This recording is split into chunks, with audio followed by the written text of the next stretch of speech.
Hi, I'm Chris Nelson of StanfordTailgate.com, here with Stanford safety Dallas Lloyd. So Dallas, with a lot of new faces on the Stanford defense, what are you guys doing to try to come together as a unit? I would say the number one thing that we're doing as a defense to try to come together has been effort. As cheesy as that might sound, that's what our coaches are preaching, that we need to come out and we need to have effort. If we put in effort in the weight room, we put in effort all year to get our bodies ready during training camp. Times are hard. We need to take care of our bodies, go up into the meeting rooms, put in 100% effort there in studying our playbook so that we can come out here and make plays together as a unit. And then when the offense has the ball, say they complete a pass and they're running down the sideline, every man has to run to the ball.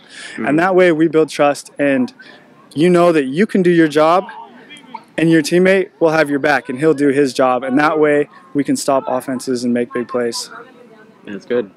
So as many people know, you were a former offensive player. So does being a former quarterback help you at all on the defensive side? Is it make it easier to read quarterbacks in that sense? Yeah. Hogan might say no, but I say yeah. I took a class last summer, and John Lynch was in my class.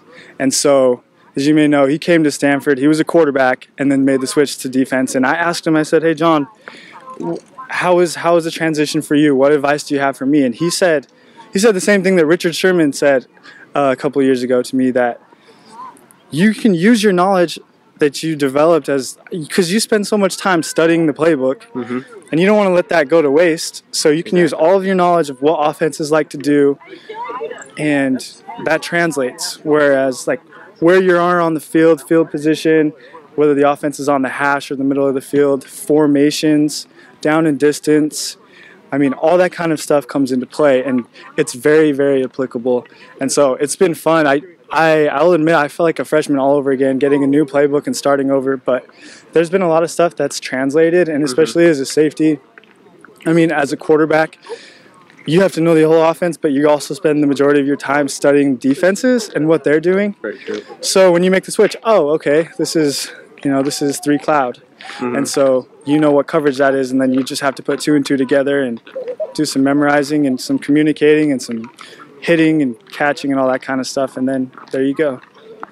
Okay. And finally, they say when you're finally fluent in a language that you dream in that language. So question, do you dream in offense or defense? I dream in Spanish. I dream in Spanish because of my mission in Chile for 2 years. Oh, yeah. I dream in defense. I'll have an occasional offensive dream, but those are nightmares. Okay. I'm just kidding. No. Yeah, and if Dallas Lloyd is dreaming in defense, then that'll be nightmares for other Pac-12 teams. I like it. Thank you.